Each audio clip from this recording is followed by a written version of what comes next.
ਵੀ ਇੱਕ ਧਾਰਨਾ ਬਣੀ ਆ ਸਾਡੇ ਪੰਜਾਬ ਦੇ ਵਿੱਚ ਵੀ ਜਿਹੜਾ ਪਾਕਿਸਤਾਨ ਚਲੇ ਗਿਆ ਨਾ ਉਹਦਾ ਦੁਬਾਰਾ ਕਿਸੇ ਫੋਰਨ ਕੰਟਰੀ 'ਚ ਵੀਜ਼ਾ ਨਹੀਂ ਲੱਗਣਾ। ਇਹ ਧਾਰਨਾ ਗਲਤ ਆ। ਇੱਕ ਬਾਬੇ ਦੇ ਪੋਤਰੇ ਇੱਥੇ ਆ ਗਏ, ਬਾਬਾ ਇੱਕ ਬਾਬੇ ਦੇ ਪੋਤਰੇ ਸਾਡੇ ਕੋਲ ਆ। ਇਹ ਮੁਸਲਮਾਨ ਬਰਾਦਰੀ ਨਾਲ ਤਲਕ ਰੱਖਦੇ ਸੀ ਤੇ ਇੱਕ ਭਰਾ ਦੇ ਪੋਤਰੇ ਜਿਹੜੇ ਨਾ ਉਹ ਸਾਡੇ ਵੱਡਿਆਂ ਨੇ ਉੱਥੇ ਰੱਖ ਲਏ। ਕਿੰਨੇ ਸਮੇਂ ਬਾਅਦ ਮਿਲੇ? ਇਹ ਜੀ 75 ਸਾਲ ਹੋ ਗਏ ਨੇ ਆਪਣੇ ਦੇਸ਼ ਦੀ ਵੰਡ ਨੂੰ। ਮੁਲਾਕਾਤ ਹੋਈ ਸਾਡੀ 75। ਇਹਦਾ ਸਾਡਾ ਮਤਲਬ ਜੰਮਣਾ ਤੇ ਮਰਨਾ, ਖੁਸ਼ੀ ਤੇ ਗਮੀ ਸਾਡੀਆਂ ਸਾਂਝੀਆਂ। ਜੇ ਉਹਨਾਂ ਦਾ ਕੋਈ ਮਰਦਾ ਤੇ ਅਸੀਂ ਉਹਨਾਂ ਦੀ ਕਬਰ ਪੁੱਟਦੇ ਆ, ਸਾਡਾ ਕੋਈ ਮਰਦਾ ਤੇ ਉਹ ਸਾਡੀ ਮੜੀ ਬਣਾਉਂਦੇ ਆ। ਕਿਆ ਬਾਤ ਆ, ਜੀਣਾ ਮਰਨਾ ਇੱਕ ਹੀ ਹੋ। ਜੀਣਾ ਮਰਨਾ ਇੱਕ ਆ। ਜੇ ਉਹਨਾਂ ਦੀ ਬੇਟੀ ਦਾ ਨਿਕਾਹ ਹੁੰਦਾ ਤੇ ਅਸੀਂ ਜਾਂਦੇ ਆ, ਜੇ ਸਾਡੀ ਬੇਟੀ ਦਾ ਕੋਈ ਆਨੰਦ ਕਾਰਜ ਹੁੰਦਾ ਤੇ ਸਾਡੇ ਕੋਲ ਉਹ ਆਉਂਦੇ। ਇਧਰੋਂ ਮੈਚ ਖੇਡਿਆ ਤੇ ਉਧਰ ਚਲਾ ਗਿਆ ਤੇ ਸੈਂਡ ਹੋਇਆ ਨਾ ਜਦੋਂ ਫੇਸਬੁੱਕ ਤੇ। ਫਿਰ ਅੱਗੇ ਇਹਨਾਂ ਨੇ ਦੇਖਿਆ, ਜਦੋਂ ਦੇਖਿਆ ਤੇ ਫਿਰ ਨਾ ਉਹ ਕੋਈ ਗੱਲਬਾਤ ਹੋਈ ਇੱਕ ਦੋਸਤ ਨਾਲ। ਉਹਨੇ ਪੁੱਛਿਆ ਕਿ ਵੀ ਕੌਣ ਹੈਗੇ ਨੇ, ਬਜ਼ੁਰਗਾਂ ਦਾ ਨਾਮ ਪੁੱਛਿਆ। ਫਿਰ ਉਹਨਾਂ ਨੇ ਕਿਹਾ ਰੰਗੀ ਰਾਮ। ਉੱਥੋਂ ਫਿਰ ਇਹਨਾਂ ਨੇ ਕਿਹਾ ਕਿ ਸਾਨੂੰ ਉਹਨਾਂ ਦੇ ਕਿਸੇ ਔਲਾਦ ਨਾਲ ਮਿਲਾਓ। ਠੀਕ ਹੋ ਗਿਆ। ਫਿਰ ਉਹਨਾਂ ਨਾਲ ਇਸ ਤਰ੍ਹਾਂ ਨੰਬਰ ਦਿੱਤਾ, ਉਸ ਤਰ੍ਹਾਂ ਗੱਲਬਾਤ ਹੋਈ ਸਾਡੀ।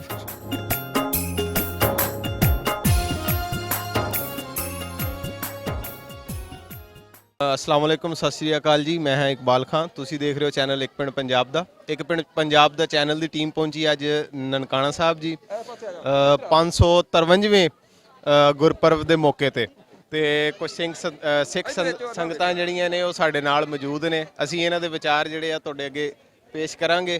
ते एक खास गल ये है कि अज जिहड़े दो साडे सामने व्यक्ति खड़े ने ਇੱਕ ਪਿੰਡ ਦੇ ਇੱਕ ਪਿੰਡ ਦੇ ਨੇ ਜੀ, ਤੇ ਬਹੁਤ ਸਮੇਂ ਬਾਅਦ ਇਹ ਮਿਲੇ ਆ ਤੇ ਇਹਨਾਂ ਦੇ ਵਿਚਾਰ ਅਸੀਂ ਤੁਹਾਡੇ ਨਾਲ ਪੇਸ਼ ਕਰਦੇ ਹਾਂ ਜੀ। ਅਸਲਾਮ ਵਾਲੇਕੁਮ, ਸਤਿ ਸ੍ਰੀ ਅਕਾਲ ਜੀ। ਸਤਿ ਸ੍ਰੀ ਅਕਾਲ ਜੀ, ਸਲਾਮ ਸਾਰੇ ਮੁਸਲਮਾਨ ਭਾਈਆਂ ਨੂੰ। ਤੇ ਬਹੁਤ ਬਹੁਤ ਤੁਹਾਡਾ ਧੰਨਵਾਦ ਚੈਨਲ ਦਾ, ਜਿਨ੍ਹਾਂ ਸਾਨੂੰ ਖਿਲਾਰ ਕੇ ਤੇ ਸਾਡੀ ਮੁਲਾਕਾਤ ਕੀਤੀ। ਤੇ ਕੀ ਨਾਮ ਕੀ ਹੈ ਜੀ ਆਪਣਾ? ਮੇਰਾ ਨਾਮ ਜੀ ਬਲਵਿੰਦਰ ਸਿੰਘ ਆ, ਤਹਿਸੀਲ ਪੱਟੀ ਆ, ਜ਼ਿਲ੍ਹਾ ਤਰਨਤਾਰਨ। ਪਹਿਲਾਂ ਸਾਡੀ ਜਿਹੜੀ ਤਹਿਸੀਲ ਕਸੂਰ ਸੀ, ਜ਼ਿਲ੍ਹਾ ਲਾਹੌਰ ਸੀ, ਥਾਣਾ ਪੱਟੀ ਸੀ। ਜਿਹੜਾ ਥਾਣਾ ਪੱਟੀ ਆ ਉਹ ਰਹਿ ਗਿਆ ਚੜ੍ਹਦੇ ਪੰਜਾਬ 'ਚ, ਤੇ ਬਾਕੀ ਸਾਰੀ ਤਹਿਸੀਲ ਕਸੂਰ ਦੀ ਜਿਹੜੀ ਉਹ ਪਾਕਿਸਤਾਨ ਦੇ ਨਾਲ ਲੱਗੀ। ਤੇ ਬਾਅਦ ਦੇ ਵਿੱਚ ਸਾਡਾ ਜ਼ਿਲ੍ਹਾ ਹੋ ਗਿਆ ਅੰਮ੍ਰਿਤਸਰ, ਹੁਣ ਜ਼ਿਲ੍ਹਾ ਤਰਨਤਾਰਨ। ਤਹਿਸੀਲ ਪੱਟੀ, ਪਿੰਡ ਬੋਪਾਰਾ ਮਾਡਲ, ਜਿਹੜਾ ਰੇਲਵੇ ਲਾਈਨ ਕਸੂਰ ਤੋਂ ਚੱਲਦੀ ਖੇਮਕਰਨ ਤੇ ਖੇਮਕਰਨ ਤੋਂ ਚੱਲਦੀ ਸੀ ਅੰਮ੍ਰਿਤਸਰ, ਉਸ ਲਾਈਨ ਦੇ ਉੱਪਰ ਆ ਬੋਪਾਰਾ ਸਟੇਸ਼ਨ ਸਾਡਾ। ਸਹੀ। ਤੇ ਤੁਸੀਂ ਪਹਿਲੀ ਵਾਰੀ ਆਏ? ਹਾਂਜੀ, ਮੈਂ ਪਹਿਲੀ ਵਾਰ ਆਇਆ। ਤੇ ਪਰ ਆ ਜਿਹੜੇ ਮੇਰੇ ਪਿੰਡ ਦੇ ਆ ਨਾ, ਬਲਵੀਰ ਸਿੰਘ ਤੇ ਬਲਵਿੰਦਰ ਸਿੰਘ, ਉਹ ਬੈਠਾ ਹਾਲੀ ਉੱਥੇ ਦਰਬਾਰ 'ਚ ਆ। ਇਹ 13ਵੀਂ ਵਾਰ ਆਏ ਆ, ਇਹਨਾਂ ਮੈਨੂੰ ਲਿਆਂਦਾ। ਵਾਹ ਜੀ ਵਾਹ, 13ਵੀਂ ਵਾਰ ਆਏ ਤੇ ਇਹ ਤੁਹਾਨੂੰ ਇੱਥੇ ਲੈ ਕੇ ਆਏ ਆ। ਤੇ ਖਾਸ ਕਾਰਨ ਜਿਹੜਾ ਮੈਂ ਤੁਹਾਡੇ ਕੋਲ ਜਾਣਨਾ ਚਾਹੁੰਦਾ, ਭਾਈ ਹੁਣੀ ਤੁਹਾਡੇ ਨਾਲ ਖੜੇ ਨੇ, ਇਹ ਤੇ ਦੱਸੋ ਕੀ ਗੱਲਬਾਤ ਆ? ਇਹ ਗੱਲਬਾਤ ਇਹ ਆ ਜੀ ਵੀ ਇਹਨਾਂ ਦੇ ਜਿਹੜੇ ਵੱਡੇ ਵਡੇਰੇ ਆ ਨਾ ਉਹ ਸਾਡੇ ਪਿੰਡ ਦੇ ਆ। ਇੱਕ ਬਾਬੇ ਦੇ ਪੋਤਰੇ ਇੱਥੇ ਆ ਗਏ, ਬਾਬਾ ਇੱਕ ਬਾਬੇ ਦੇ ਪੋਤਰੇ ਸਾਡੇ ਕੋਲ ਆ। ਇਹ ਮੁਸਲਮਾਨ ਬਰਾਦਰੀ ਨਾਲ ਤਲਕ ਰੱਖਦੇ ਸੀ ਤੇ ਇੱਕ ਭਰਾ ਦੇ ਪੋਤਰੇ ਜਿਹੜੇ ਨਾ ਉਹ ਸਾਡੇ ਵੱਡਿਆਂ ਨੇ ਉੱਥੇ ਰੱਖ ਲਏ। ਕਿੰਨੇ ਸਮੇਂ ਬਾਅਦ ਮਿਲੇ ਹੋ? ਇਹ ਜੀ 75 ਸਾਲ ਹੋ ਗਏ ਨੇ ਆਪਣੀ ਦੇਸ਼ ਦੀ ਵੰਡ ਨੂੰ। ਤਕਰੀਬਨ 75 ਸਾਲ ਬਾਅਦ ਮੁਲਾਕਾਤ ਹੋਈ ਸਾਡੀ 75 ਸਾਲ। ਕੀ ਨਾਂ ਜੀ ਆਪਣਾ? ਕਦੀਰ ਅਹਿਮਦ ਜੀ। ਤੇ ਕਿਹੜੀ ਜਗ੍ਹਾ ਰਿਹਾਇਸ਼ ਪਜ਼ੀਰ? ਪਾਕਪਤਨ, ਸਾਹੀਵਾਲ। ਹਾਂਜੀ ਹਾਂਜੀ, ਪਾਕਪਤਨ। ਤੁਸੀਂ ਦੱਸੋ ਜੀ, ਕਿੱਦਾਂ ਮਿਲਣੀ ਹੋਈ, ਕਿੱਦਾਂ ਰਾਬਤੇ? ਮਿਲਣੀ ਬਸ ਜੀ ਕਿ ਵੀ ਦਰਗਾਹ ਹੈ ਆਪਣੇ ਬਜ਼ੁਰਗਾਂ ਦੀ, ਉਹਨਾਂ ਦਾ ਉਧਰ ਗੋਦੜੀ ਸੀ ਇੰਡੀਆ ਦੇ ਵਿੱਚ। ਠੀਕ ਹੈ। ਤੇ ਉਧਰੋਂ ਫਿਰ ਜਦੋਂ ਹਿਜਰਤ। ਦਰਗਾਹ ਦਾ ਨਾਮ ਦੱਸੋ। ਦਰਗਾਹ ਦਾ ਨਾਮ ਹੈਗਾ ਹਜ਼ਰਤ ਸ਼ਹਾਬੁਦੀਨ ਅਲ ਮਾਰੂਫ ਰੰਗੀ ਰਾਮ ਖੁਸ਼ੀਆਂ ਵਾਲੇ। ਠੀਕ ਹੋ ਗਿਆ ਜੀ। ਤੇ ਚੀਚਾ ਵਤਨੀ ਤੋਂ ਤਕਰੀਬਨ 20 ਕਿਲੋਮੀਟਰ ਦੇ ਫਾਸਲੇ ਤੇ ਪਿੰਡ ਹੈਗਾ ਵੇ ਆਪਣਾ ਨਾ 8612 ਚੀਚਾ ਵਤਨੀ ਰੰਗੀ ਰਾਮ ਸਰਕਾਰ ਵਾਲੀ। ਹਾਂਜੀ। ਕਿੱਦਾਂ ਰਾਬਤੇ ਕਿੱਦਾਂ ਹੋਏ ਸੀ? ਤੇ ਫਿਰ ਇਹ ਫੇਸਬੁੱਕ ਤੇ ਸਾਡੀ ਮੁਲਾਕਾਤ ਹੋਈ ਸੀ। ਉਹ ਵੀ ਕਬੱਡੀ ਸੀ ਗਈ ਉਧਰ ਨਾ, ਇਧਰੋਂ ਮੈਚ ਖੇਡਿਆ ਤੇ ਉਧਰ ਚਲਾ ਗਿਆ ਸੈਂਡ ਹੋਇਆ ਨਾ ਜਦੋਂ ਫੇਸਬੁੱਕ ਤੇ। ਫਿਰ ਅੱਗੇ ਇਹਨਾਂ ਨੇ ਦੇਖਿਆ, ਜਦੋਂ ਦੇਖਿਆ ਤੇ ਫਿਰ ਨਾ ਉਹ ਕੋਈ ਗੱਲਬਾਤ ਹੋਈ ਇੱਕ ਦੋਸਤ ਨਾਲ। ਉਹਨੇ ਪੁੱਛਿਆ ਕਿ ਵੀ ਕੌਣ ਹੈਗੇ ਨੇ, ਬਜ਼ੁਰਗਾਂ ਦਾ ਨਾਮ ਪੁੱਛਿਆ। ਫਿਰ ਉਹਨਾਂ ਨੇ ਕਿਹਾ ਰੰਗੀ ਰਾਮ। ਉੱਥੋਂ ਫਿਰ ਇਹਨਾਂ ਨੇ ਕਿਹਾ ਕਿ ਸਾਨੂੰ ਉਹਨਾਂ ਦੇ ਕਿਸੇ ਔਲਾਦ ਨਾਲ ਮਿਲਾਓ। ਠੀਕ ਹੋ ਗਿਆ। ਫਿਰ ਉਹਨਾਂ ਨਾਲ ਇਸ ਤਰ੍ਹਾਂ ਨੰਬਰ ਦਿੱਤਾ, ਉਸ ਤਰ੍ਹਾਂ ਗੱਲਬਾਤ ਹੋਈ ਸਾਡੀ। ਫਿਰ ਤੇ ਸੋਸ਼ਲ ਮੀਡੀਆ ਨੇ 75 ਸਾਲਾਂ ਬਾਅਦ ਮਿਲਾ ਦਿੱਤਾ, ਇੰਨਾ ਕਰੀਬ ਕਰ ਦਿੱਤਾ। ਜੀ ਜੀ ਜੀ ਜੀ। ਤੇ ਕਿੱਦਾਂ ਤੁਹਾਨੂੰ ਕਿੱਦਾਂ ਲੱਗਿਆ? ਹੁਣੀ ਮਿਲੇ ਹੋ ਤੁਸੀਂ? ਹਾਂਜੀ, ਪਹਿਲੀ ਦਫਾ ਮਿਲੇ। 10 ਮਿੰਟ ਬਾਅਦ, 10 ਮਿੰਟ ਪਹਿਲੇ ਮਿਲੇ ਆ। ਰਾਬਤਾ ਤੇ ਕੱਲ ਦਾ ਹੋ ਰਿਹਾ ਸੀ, ਪਰ ਕੁਝ ਕਾਰਨਾਂ ਕਰਕੇ ਇਹ ਪਹੁੰਚ ਨਹੀਂ ਸਕੇ। ਅੱਜ ਸਵੇਰ ਤੋਂ ਸਾਡਾ ਰਾਬਤਾ ਸੀ ਤੇ 10 ਮਿੰਟ ਹੋ ਗਏ ਆਇਆਂ ਨੂੰ ਉਹਨਾਂ ਨੂੰ। ਤੇ ਤੇ ਕਿੱਦਾਂ ਦਾ ਲੱਗਿਆ ਤੁਸੀਂ ਪਹਿਲੀ ਵਾਰੀ ਆਏ ਹੋ ਤਾਰੋਂ ਪਾਰ, ਤੁਹਾਨੂੰ ਇੱਥੇ ਦੇ ਲੋਕਾਂ ਦਾ ਸੁਭਾਅ ਕਿਵੇਂ ਦਾ ਲੱਗਿਆ? ਬਹੁਤ ਵਧੀਆ ਜੀ, ਇੰਨਾ ਪਿਆਰ ਮਿਲਿਆ ਸਾਨੂੰ ਜਦੋਂ ਤੋਂ ਵਾਹਗਾ ਟੱਪੇ ਅਸੀਂ। ਬਹੁਤ ਹੀ ਜ਼ਿਆਦਾ ਮਤਲਬ ਮੁਲਾਜ਼ਮਾਂ ਤੋਂ ਲੈ ਕੇ ਜੋ ਉੱਥੇ ਵਾਹਗਾ ਦੇ ਉੱਤੇ ਮੌਜੂਦ ਸੀ ਉਹਨਾਂ ਤੋਂ ਲੈ ਕੇ ਇੱਥੋਂ ਤੱਕ ਸਾਨੂੰ ਬਹੁਤ ਸੋਹਣਾ ਵੈਲਕਮ ਹੋਇਆ। ਬਹੁਤ ਵਧੀਆ ਜੀ, ਬਹੁਤ ਵਧੀਆ। ਇੱਥੇ ਦੀ ਪ੍ਰਸ਼ਾਸਨ ਜਿਹੜੀ ਹੈ ਉਹਦੇ ਬਾਰੇ ਕੀ ਕਹਿਣਾ? ਬਹੁਤ ਪ੍ਰਸ਼ਾਸਨ ਤੁਹਾਡਾ ਜਿਹੜੀ ਇੱਥੋਂ ਦੀ ਪੁਲਿਸ ਆ ਨਾ, ਉਹ ਤੇ ਬਹੁਤ ਜ਼ਿਆਦਾ ਪਿਆਰ ਜਿਹੜਾ ਨਾ ਆਮ ਪਬਲਿਕ ਨਾਲੋਂ ਵੀ ਵੱਧ ਕਰਦੇ ਆ। ਚਾਹੇ ਤੇ ਉਹਨਾਂ ਦੀ ਡਿਊਟੀ ਆ, ਚਾਹੇ ਉਹਨਾਂ ਦੀ ਅਫਸਰਾਂ ਤੋਂ ਦੇ ਤਾਂ ਕੁਝ ਆਪਦੇ ਮਨ ਦੇ ਨਾਲੋਂ ਵੀ ਪਿਆਰ ਉਹ ਕਰਦੇ, ਵੱਧ ਕਰਦੇ ਆ। ਤੇ ਆਪਣੇ ਹੁਣ ਵੱਡੇ ਬਜ਼ੁਰਗਾਂ ਦੀ ਔਲਾਦ ਹੀ ਏ ਤੇ ਮਿਲ ਕੇ ਤੁਹਾਨੂੰ ਤੁਹਾਡਾ ਕੀ ਮਨ ਕਰ ਰਿਹਾ? ਉਹ ਸਾਨੂੰ ਤਾਂ ਐਂ ਜਾਪਦਾ ਵੀ ਅੱਜ ਅਸੀਂ ਵਿਛੜੇ ਹੀ ਨਹੀਂ ਗਏ। ਐ ਵਿਛੜਾ ਮਾਜੂ ਇੱਥੇ ਆ ਜਾ, ਇੱਥੇ ਲਾਗੇ ਆ ਨਾ, ਤੂੰ ਵੀ ਆ ਜਾ। ਇਹਦਾ ਬੇਟਾ ਹੈ, ਇਹ ਚੌਥੀ ਪੀੜ੍ਹੀ ਆ ਜਿਹੜੇ ਬਜ਼ੁਰਗ ਆਏ। अस्सलाम वालेकुम।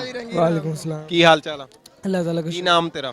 हमायूं शाहबुद्दीन। ਹਮਾਇੂੰ ਸ਼ਾਹਬੁੱਦੀਨ। हाँ जी, ਕਿੱਦਾਂ ਦਾ ਲੱਗਿਆ ਮਿਲ ਕੇ? बहुत अच्छा लगा। ਕੀ ਧਾਰਨਾ, ਕੀ ਵਿਚਾਰ ਨੇ, ਕੀ ਗੱਲਬਾਤ? बस हाल चाल पूछा था। ਚੰਗਾ ਲੱਗਿਆ? हाँ जी, बहुत अच्छा लगा। ਬੱਚਿਆਂ ਦੇ ਵਿੱਚ ਵੀ ਇਹ ਜਿਹੜਾ ਪਿਆਰ ਮੁਹੱਬਤ ਆ ਬੱਚਿਆਂ ਦੇ ਵਿੱਚ ਵੀ ਅੱਗੇ ਮੁੰਤਕਲ ਹੋ ਰਿਹਾ, ਅਗਲੀ ਤੋਂ ਅਗਲੀ ਪੀੜ੍ਹੀ ਦੇ ਵਿੱਚ। ਇਹਦੀ ਕੀ ਖਾਸ ਵਜ੍ਹਾ? ਇਹ ਖਾਸ ਵਜ੍ਹਾ ਜੀ ਇੱਕ ਸਭ ਤੋਂ ਵੱਡੀ ਹੁੰਦੀ ਆ ਜੰਮਣ ਭੋ। ਮਤਲਬ ਇਹਨਾਂ ਦੇ ਵੱਡਿਆਂ ਦੀ ਉੱਥੇ ਜੰਮਣ ਭੋਵਾਂ ਤੇ ਇਹਨਾਂ ਦਾ ਧਿਆਨ ਰਹਿੰਦਾ ਵੀ ਸਾਡੇ ਵੱਡੇ ਕਿੱਥੋਂ ਆਏ ਸੀ। ਜਦੋਂ ਗੱਲ ਧਿਆਨ ਚ ਆਉਂਦੀ ਆ, ਮਨ ਦੇ ਵਿੱਚ ਆਉਂਦੀ, ਦਿਮਾਗ ਚ ਆਉਂਦੀ, ਉਹ ਪਿਆਰ ਜਾਗਦਾ। ਸਹੀ। ਤੇ ਤੁਹਾਡੇ ਬਜ਼ੁਰਗਾਂ ਨੇ ਦੱਸਿਆ ਹੀ ਹੋਣਗੀਆਂ ਗੱਲਾਂ ਬਾਤਾਂ ਸਾਰੀਆਂ? ਬਹੁਤ ਜ਼ਿਆਦੀਆਂ ਜੀ। ਇੱਕ ਆ ਬਲਵੀਰ ਸਿੰਘ ਆ, ਇਹਨਾਂ ਦੇ ਬਜ਼ੁਰਗ ਦੇ ਸਮਕਾਲੀ ਸੀ, ਉਹ ਇਹਨਾਂ ਦੇ ਪੜਦਾਦਾ। ਅੱਛਾ। ਤੇ ਮੇਰੇ ਦਾਦਾ ਦਾਦੀ ਦੇ ਸਮਕਾਲੀ ਸੀ, ਉਹ ਸਾਨੂੰ ਗੱਲਾਂ ਸਾਰੀਆਂ ਦੱਸਦੇ ਸੀ। ਤੇ ਫਿਰ ਇਹਨਾਂ ਦਾ ਸਭ ਤੋਂ ਵੱਡੀ ਗੱਲ ਆ ਵੀ ਇਹਨਾਂ ਦਾ ਇੱਕ ਪਰਿਵਾਰ ਸਾਡੇ ਕੋਲ ਰਹਿੰਦਾ। ਸਹੀ। ਉਹ ਇੱਕ ਪਰਿਵਾਰ ਉੱਥੇ ਹੀ ਉੱਥੇ ਰਹਿੰਦਾ ਜਿਹਦਾ ਸਾਡਾ ਮਤਲਬ ਜੰਮਣਾ ਤੇ ਮਰਨਾ, ਖੁਸ਼ੀ ਤੇ ਗਮੀ ਸਾਡੀਆਂ ਸਾਂਝੀਆਂ। ਜੇ ਉਹਨਾਂ ਦਾ ਕੋਈ ਮਰਦਾ ਤੇ ਅਸੀਂ ਉਹਨਾਂ ਦੀ ਕਬਰ ਪੁੱਟਦੇ ਆ, ਸਾਡਾ ਕੋਈ ਮਰਦਾ ਤੇ ਉਹ ਸਾਡੀ ਮੜੀ ਬਣਾਉਂਦੇ ਆ। ਕਿਆ ਬਾਤ ਆ, ਜੀਣਾ ਮਰਨਾ ਇੱਕ ਹੀ ਹੋ ਜੀਣਾ ਮਰਨਾ ਇੱਕ ਆ। ਜੇ ਉਹਨਾਂ ਦੀ ਬੇਟੀ ਦਾ ਨਿਕਾਹ ਹੁੰਦਾ ਤੇ ਅਸੀਂ ਜਾਂਦੇ ਆ, ਜੇ ਸਾਡੀ ਬੇਟੀ ਦਾ ਕੋਈ ਆਨੰਦ ਕਾਰਜ ਹੁੰਦਾ ਤੇ ਸਾਡੇ ਕੋਲ ਉਹ ਆਉਂਦੇ। ਜਿਹੜੀ ਇੰਨਾ ਮੋਹ ਪਿਆਰ, ਇੰਨਾ ਪਿਆਰ ਮੁਹੱਬਤ ਬਣਿਆ ਹੋਇਆ ਪਰਿਵਾਰ ਇਹਨਾਂ ਦਾ ਸਾਡੇ ਕੋਲ ਰਹਿੰਦਾ, ਆਪਦੇ ਧਰਮ ਚ ਪਰਪੱਕ ਆ। ਉਹਨਾਂ ਦਾ ਜੋ ਕੋਈ ਵੀ ਫੰਕਸ਼ਨ ਹੁੰਦਾ ਤੇ ਸਾਡਾ ਸਾਰਾ ਪਿੰਡ ਉਹਨਾਂ ਦੇ ਨਾਲ ਹੁੰਦਾ, ਕਿਉਂਕਿ ਉਹ ਸਾਡੇ ਪਿੰਡ ਦੇ ਵਿੱਚ ਸਿਰਫ 2 ਘਰ ਆ, ਬਾਕੀ 150 ਘਰ ਸਾਡਾ ਸਿੱਖ ਭਰਾਵਾਂ ਦਾ ਵਾ। ਉਹਨਾਂ ਦੇ 2 ਘਰ ਆ, ਪਰ ਸਾਡੀਆਂ ਨਾ ਜਿਹੜੀਆਂ ਰਸਮਾਂ ਉਹ ਸਾਡੀਆਂ ਸਾਂਝੀਆਂ ਵਾ। ਤੇ ਇੱਧਰ ਦਾ ਕਾਰ ਵਿਹਾਰ ਕਿਵੇਂ ਸੀਗਾ ਵੰਡ ਤੋਂ ਪਹਿਲਾਂ, ਜਦੋਂ ਬਜ਼ੁਰਗਾਂ ਨੇ ਦੱਸਿਆ ਹੀ ਹੋਣਾ? ਵੰਡ ਤੋਂ ਪਹਿਲਾਂ ਜੀ ਇੱਕ ਹੀ ਸਭ ਕੁਝ। ਇੱਕ ਪਿੰਡ ਦੇ ਵਿੱਚ ਜੇ 40 ਘਰ ਮੁਸਲਮਾਨ ਭਾਈਆਂ ਦੇ ਸੀ, ਕਿਸੇ ਪਿੰਡ 'ਚ 60 ਸਿੱਖ ਬਰਾਦਰੀ ਦੇ ਨਾਲ ਹਿੰਦੂ ਭਰਾ ਵੀ ਸੀ, ਰਲ ਮਿਲ ਕੇ ਰਹਿੰਦੇ ਸੀ। ਤੇ ਇਹ ਤੇ ਜਿਹੜੀ ਵੰਡ ਲਕੀਰ ਖਿੱਚਤੀ ਆ, ਉਹ ਦਿਲਾਂ ਦੇ ਵਿੱਚ ਵੀ ਲਕੀਰ ਖਿੱਚਤੀ। ਤੇ ਉਹ ਜਦੋਂ ਮਜ਼ਹਬਾਂ ਦਾ ਝਗੜਾ ਬਣਾਤਾ ਤੇ ਉਹਦਾ ਕਰਕੇ ਜਿਹੜਾ ਵਾ ਖੂਨ ਖਰਾਬਾ ਵੀ ਬਹੁਤ ਹੋਇਆ ਸਨ 47 ਦੇ ਵਿੱਚ। ਉਹਦਾ ਸਭ ਨੂੰ ਅਫਸੋਸ ਜੀ। ਨਹੀਂ ਜੀ, ਉਹ ਤਾਪ ਤਾਂ ਸਾਰਿਆਂ ਨੇ ਆਪਣੇ ਪਿੰਡੇ ਤੇ ਹੰਡਾਇਆ, ਇੱਧਰ ਵਾਲਿਆਂ ਨੇ ਵੀ ਉੱਧਰ ਵਾਲਿਆਂ ਨੇ ਵੀ। ਪਰ ਬਾਅਦ ਦੇ ਵਿੱਚ ਜਿਹੜੇ ਨਾ ਪਿਆਰ ਦੀਆਂ ਦੰਦਾਂ ਉਹ ਹੋਰ ਗੂੜੀਆਂ ਹੋ ਗਈਆਂ। ਉਹ ਬਸ ਇੱਕ ਸਮੇਂ ਦੀ ਇੱਕ ਉਹ ਮਾਰ ਸੀ ਜਿਹੜੀ ਪੈ ਗਈ, ਪਿਆਰ ਤਾਂ ਉਹੀ ਸੀ। ਹਾਂ, ਪਿਆਰ ਬਾਅਦ ਦੇ ਵਿੱਚ ਜਦੋਂ ਨਾ ਲੋਕਾਂ ਨੂੰ ਸਮਝ ਆਈ ਨਾ ਵੀ ਇਹ ਕੰਮ ਗਲਤ ਹੋ ਗਿਆ, ਵੰਡ ਵੀ ਗਲਤ ਹੋ ਗਈ ਆ ਤੇ ਖੂਨ ਖਰਾਬਾ ਵੀ ਗਲਤ ਹੋ ਗਿਆ, ਉਦੋਂ ਬਾਅਦ ਫਿਰ ਤਾਂ ਜਿਹੜੀ ਨਾ ਆਪਣੇ ਪਿੰਡਾਂ ਦੀ, ਆਪਣੇ ਜੰਮਣ ਭੋਂ ਦੀ ਤਾਂ ਜਿਹੜੀ ਉਹ ਹੋਰ ਪ੍ਰਬਲ ਹੋਈ। ਉਹ ਜਿਹੜੀ ਤਾਂ ਦੀ ਸਾਨੂੰ ਇੱਕ ਦੂਜੇ ਨਾਲ ਖਿੱਚ ਜਿਹੜੀ ਹੈ ਨਾ ਦੂਜੀ, ਜੇ ਸਮਝਿਆ ਜਾਵੇ ਤੇ ਤੀਸਰੀ ਚੌਥੀ ਪੀੜ੍ਹੀ ਦਾ ਜਿਹੜਾ ਨੇੜਤਾ ਨਾ, ਇਹ ਤਾਂ ਗਿਆ। ਸਹੀ ਗੱਲ। ਮਨ ਦੀ ਤਾਂ ਗਿਆ ਨਾ, ਅੱਖੀ ਤਾਂ ਕੁਝ ਨਹੀਂ ਦੇਖਿਆ, ਸੁਣਿਆ ਹੀ ਕੀ ਨਹੀਂ ਕੁਝ ਵੇਖਿਆ ਅਸੀਂ, ਤੇ ਉਹ ਮਨ ਦੀ ਤਾਂ ਸਾਨੂੰ ਖਿੱਚ ਕੇ ਲੈ ਆਈ। ਨਹੀਂ ਹੋਈ ਮੁਹੱਬਤ ਦੀ ਕਦਰ ਵੀ ਜ਼ਿਆਦਾ। ਤੇ ਸਭ ਤੋਂ ਵੱਡੀ ਗੱਲ ਇਹ ਆ ਵੀ ਸਾਡਾ ਸਿੱਖਾਂ ਦੀ ਜਨਮ ਭੂਮੀ ਜਿਹੜਾ ਨਨਕਾਣਾ ਸਾਹਿਬ ਹੈ ਨਾ, ਇਹ ਜੁੜੀਆਂ ਤੰਦਾਂ। ਜਦੋਂ ਪਿਆਰ ਦੀਆਂ ਤੰਦਾਂ ਇਹਨੇ ਸਾਡੀਆਂ ਜੋੜੀਆਂ, ਇੱਥੋਂ ਅਸੀਂ ਚੱਲੇ ਆ। ਤੇ ਗੁਰੂ ਨਾਨਕ ਸਾਹਿਬ ਅੱਜ ਵੀ ਇਹਨਾਂ ਗਲੀਆਂ ਦੇ ਵਿੱਚ ਹੋ ਸਕਦਾ ਸਾਨੂੰ ਨਾ ਦੀਦਾ ਹੋਵੇ, ਉਹ ਤੁਰੇ ਫਿਰਦੇ ਹੋਣ, ਸਾਨੂੰ ਵੇਖਦੇ ਹੋਣ ਵੀ ਇਹ ਅੱਜ ਫੇਰ ਫਿਰਦੇ ਆ ਭਰਾਵਾਂ ਆਪਦਿਆਂ ਦੇ ਨਾਲ। ਇਹ ਮਿਲਾਪ ਹੋਇਆ, ਬੜੀ ਖੁਸ਼ੀ ਹੋਈ, ਬਹੁਤ ਇੱਕ ਵੱਡੀ ਗੱਲ ਆ। ਤੁਹਾਡੇ ਦਿਲਾਂ ਨੂੰ ਤੁਹਾਨੂੰ ਪਤਾ ਹੋਊਗਾ ਅੰਦਰ ਤੁਹਾਡੇ ਕੀ ਵਾਪਰ ਰਿਹਾ ਇਸ ਟਾਈਮ। ਮੈਂ ਤੁਹਾਡੇ ਚੈਨਲ ਦਾ ਨਾਮ ਪੜਿਆ, ਇੱਕ ਪਿੰਡ ਪੰਜਾਬ ਦਾ। ਹਾਂਜੀ, ਆਪਦੀ ਬਹੁਤ ਬਹੁਤ ਮਿਹਰਬਾਨੀ ਜਿਨ੍ਹਾਂ ਸਾਨੂੰ ਰੋਕ ਕੇ ਤੇ ਸਾਡੀ ਮੁਲਾਕਾਤ ਕਰਾਈ। ਸਾਡੀ ਵੀ ਬਾਬਾ ਜੀ ਨੇ ਸੇਵਾ ਲਾਈ ਹੋਈ ਹੈ। ਦੋ ਭਰਾਵਾਂ ਦਾ ਜਿਹੜਾ ਮਿਲਾਪ ਆ ਨਾ, ਉਹ ਤੁਸੀਂ ਆਪਦੇ ਚੈਨਲ ਦੇ ਰਾਹੀਂ ਵਰਲਡ ਦੇ ਵਿੱਚ ਪਹੁੰਚਾਉਣਾ। ਹੋ ਸਕਦਾ ਸਾਡੇ ਬੱਚੇ ਜਿਹੜੇ ਕੈਨੇਡਾ, ਆਸਟ੍ਰੇਲੀਆ ਬੈਠੇ ਹੋਣ, ਉਹ ਵੀ ਸਾਡੇ ਕੋਈ ਪੈਗਾਮ ਦਿਓ ਜੀ, ਤੁਹਾਨੂੰ ਸਾਰੇ ਸੁਣਨ ਦੇ ਆ, ਕੋਈ ਪੈਗਾਮ ਦਿਓ। ਪੈਗਾਮ ਇਹ ਆ ਵੀ ਇੱਕ ਧਾਰਨਾ ਬਣੀ ਆ ਸਾਡੇ ਪੰਜਾਬ ਦੇ ਵਿੱਚ ਵੀ ਜਿਹੜਾ ਪਾਕਿਸਤਾਨ ਚਲੇ ਗਿਆ ਨਾ, ਉਹਦਾ ਦੁਬਾਰਾ ਕਿਸੇ ਫੋਰਨ ਕੰਟਰੀ 'ਚ ਵੀਜ਼ਾ ਨਹੀਂ ਲੱਗਣਾ। ਇਹ ਧਾਰਨਾ ਗਲਤ ਆ। ਇਹ ਅਸੀਂ ਆਨੇ ਆ ਵੀ ਜਿਹੜਾ ਬਾਬਾ ਗੁਰੂ ਨਾਨਕ ਦੇ ਘਰ ਦੇ ਵਿੱਚ ਵੀਜ਼ਾ ਆਣ ਕੇ ਲੈ ਜੇ, ਹੋ ਸਕਦਾ ਉਹਨੂੰ ਸਾਰੀ ਦੁਨੀਆ ਦਾ ਹੀ ਵੀਜ਼ਾ ਮਿਲ ਜੇ।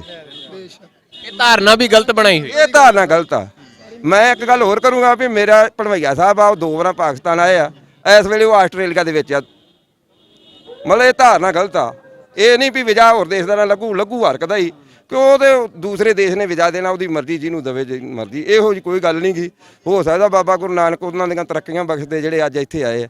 ਇਹ ਸਾਡੇ ਬਜ਼ੁਰਗ ਭਾਊ ਬਲਵੀਰ ਸੋਹਣੀ ਆ। ਸਤਿ ਸ਼੍ਰੀ ਅਕਾਲ ਜੀ। 13ਵੀਂ ਵਾਰ ਆਏ। ਮੈਂ ਤੇ ਇਹਨਾਂ ਦਾ ਕਰਕੇ ਹੀ ਸਤਿ ਸ਼੍ਰੀ ਅਕਾਲ। ਆਵਾਂ ਤੇ ਅੱਜ ਮਿਲ ਪਏ ਆ, ਬੜਾ ਮਨ ਖੁਸ਼ ਹੋਇਆ ਵਾ। ਹਰ ਵਾਰੀ ਤਾਂ ਕਿੰਨਵੀਂ ਵਾਰੀ ਤੰਗ ਜਿਉਂ ਆ ਨਾ, ਮੇਰੀ ਤੰਗ ਰਹੀ ਆ। ਬਾਪ ਮੇਰਾ ਇਹਨਾਂ ਦੇ ਨਾਲ ਰਹਿੰਦਾ ਸੀ ਵੱਡਿਆਂ ਨਾਲ।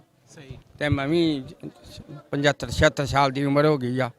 ਹੁਣ ਵੇਖੋ ਹੁਣ ਮਿਲਣ ਦੀ ਤਾਂ ਅੱਜ ਮੁਲਾਕਾਤ ਹੋ ਗਈ 13 ਸਾਲਾਂ ਬਾਅਦ ਮੁਲਾਕਾਤ ਹੋਈ। ਇੱਥੋਂ ਹੋ ਗਏ ਮੁਰਗੇ ਆ, ਉਦੋਂ ਉੱਥੋਂ ਦਾ ਸਾਡਾ ਮਿਲਾਪ ਸੀ, ਇਹ ਉੱਥੇ ਬੈਠੇ ਰਹੇ। ਇੱਕ ਮਸਜਿਦ ਦਾ ਇਹਨਾਂ ਦਾ ਮਿਲਾਪ ਦਾ ਟਿਕਾਣਾ ਸੀ ਮਨਾਰੇ ਵਾਲੀ ਮਸਜਿਦ ਦਾ।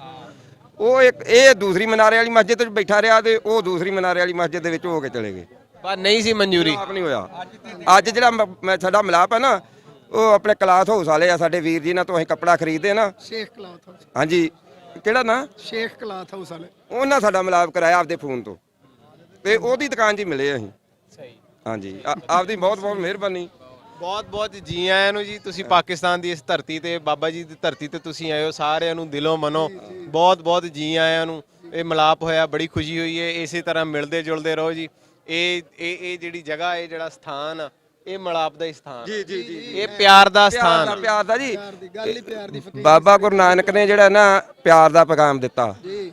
ਸਭੇ ਸਾਂਝੀਵਾਲ ਦਸੈਨ ਕੋਈ ਨਾ ਦਿਸੇ ਬਾਹਰ ਜੀਓ।